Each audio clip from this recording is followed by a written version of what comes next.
Welcome back. Today, we're going on a journey to confront a question that has haunted humanity since the dawn of time. What is our true nature? Are we angels or are we demons? And is there any way to reconcile these two opposing sides? Join me as we explore this through the lens of philosophy, Christianity, Buddhism, and Taoism. Ready? Let's dive in. Let's try a thought experiment. If you could take a newborn baby to a deserted island, provide for all their physical needs but offer no moral or social education, what kind of person would that child grow up to be? Would they become a wild angel, living in harmony with nature, with a natural compassion? Or would they become a selfish creature, driven only by instinct and their own gratification? This question isn't just a mental exercise. It touches the very way we build our societies, educate our children, and treat one another. The answer to this question determines everything.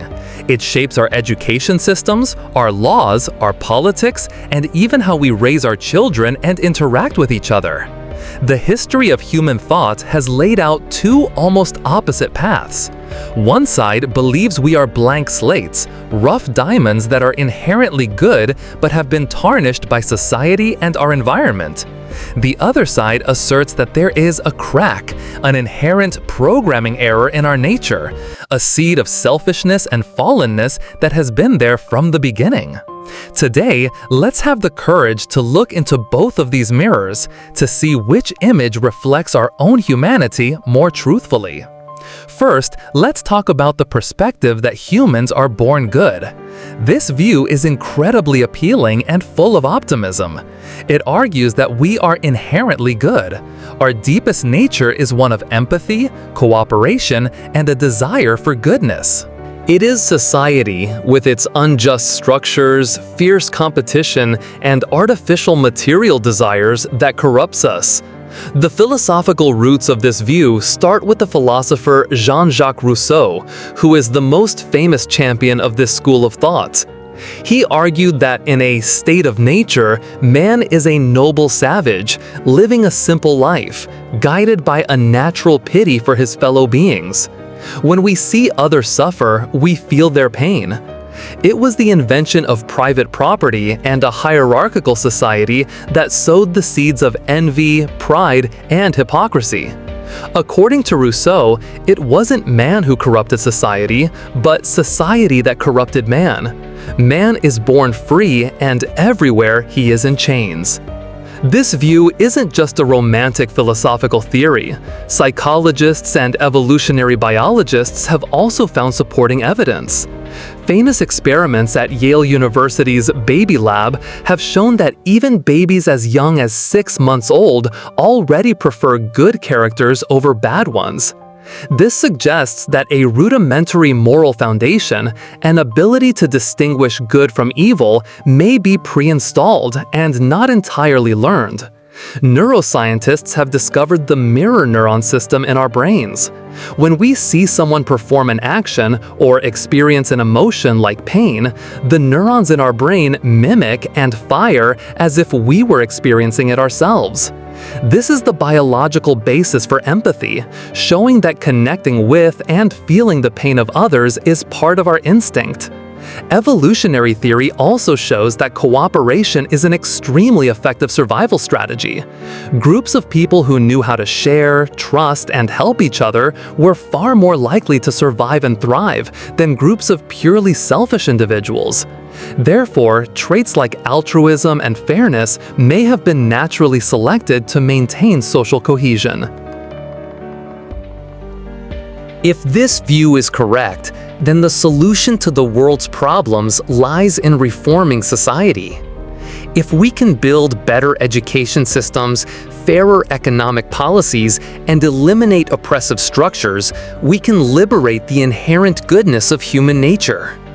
But wait, let's flip the mirror to see another angle, the view that humans carry a primal fallenness. This is a more realistic but also darker perspective. It says that although we can do good, deep inside each of us is a tendency towards selfishness, pride, and even destruction. The problem isn't just in society, it's within us. The origins of this argument can start with Christian theology and the doctrine of original sin. This is one of the most influential interpretations. This doctrine doesn't mean that every baby is born guilty for what Adam and Eve did. Rather, it means we inherit a fallen nature.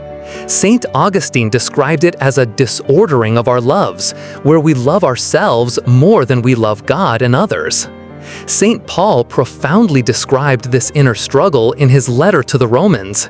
"For I do not do the good I want to do, but the evil I do not want to do, this I keep on doing." This is a universal experience. We know what is right, but we so often fail to do it. Imagine a car with a misaligned steering wheel. Even on a straight road, the car has a natural tendency to pull to one side. That is our fallen nature. Philosopher Thomas Hobbes, in direct opposition to Rousseau, Hobbes believed that in the state of nature, life is a war of all against all, and it is solitary, poor, nasty, brutish, and short. Humans are driven by selfishness and the fear of death. Only a strong government, a leviathan, can use force to impose order and prevent us from destroying each other. If you look at history, it's not an epic of goodness corrupted, but a seemingly endless saga of war, violence, genocide, oppression, and greed. The problem doesn't seem to lie in any specific social system, because it appears in every culture, in every era. It seems this crack follows humanity wherever it goes. Observe a group of young children who haven't yet been corrupted by society. Words like mine, pushing, and fighting over toys appear naturally. We have to teach children to share, to apologize, to wait in line. Altruism seems to be a learned skill, while selfishness is the default instinct. The society corrupts us view struggles to explain acts of extreme evil, crimes that seem to stem not from an unhappy childhood or an oppressive system, but from a dark choice deep within a person. If this view is correct, then simply changing society will never be enough. You could place a person with a fallen nature in a utopian society, and before long, they would turn it into a hell. The solution must come from an internal transformation, a healing of the crack from within. Now, let's broaden our view with the Buddhist perspective on compassion. In Buddhism, humans are not seen as inherently good or evil, but as products of karma, the law of cause and effect that governs all actions of body, speech, and mind. We have free choice in every moment, but these choices are influenced by past karma. Imagine you're painting a picture. Each stroke is an action, and the current picture is influenced by previous strokes. But the wonderful thing in Buddhism is compassion, the ability to love all sentient beings without discrimination. Compassion isn't something that's automatically there. It's a quality that must be cultivated through mindfulness and meditation. By practicing the Noble Eightfold Path, we can overcome selfish habits, transform negative karma, and move towards liberation. In other words, human nature is not fixed. We have the potential to become better through awareness. So, are we angels or demons? Perhaps the truest and most complex answer is, we are both. Humanity is a great paradox. Or, to put it another way, in a view that harmonizes both sides, we are damaged masterpieces. Try this image. Imagine humanity is a beautiful marble statue sculpted by a master artist. That statue possesses a beauty, a dignity, a perfect balance. That is the image of God in us, our original good nature, our capacity for love, creativity, and truth-seeking. But then that statue fell. It didn't shatter into pieces, but it was cracked, chipped, and stained. That is the fall. The original beauty is still there. You can still recognize the lines of a masterpiece. But cracks now run throughout the statue, weakening its structure and distorting its beauty. This damaged masterpiece model helps us explain the paradox of humanity. It explains our capacity for extraordinary good. When Mother Teresa dedicates her life to the poor, when a soldier sacrifices themselves to save their comrades, that is the original beauty of the statue shining through the cracks. It explains our capacity for horrific evil. When a regime carries out genocide, when an individual betrays another's trust, that is when the cracks, the distortions of our nature are horrifically revealed. It explains the inner struggle of every person. The daily battle in our souls is the tug of war between the beauty of a masterpiece and the weakness of a damaged structure. So, are we born good or fallen? Maybe we've been asking the wrong question. Perhaps we were created good, but have become fallen. We are creatures who carry both the legacy of heaven and the scars of a great fall. Acknowledging this dual truth is incredibly important. It saves us from the naivety of utopianism, which believes that a political revolution or a perfect education system can erase all human problems.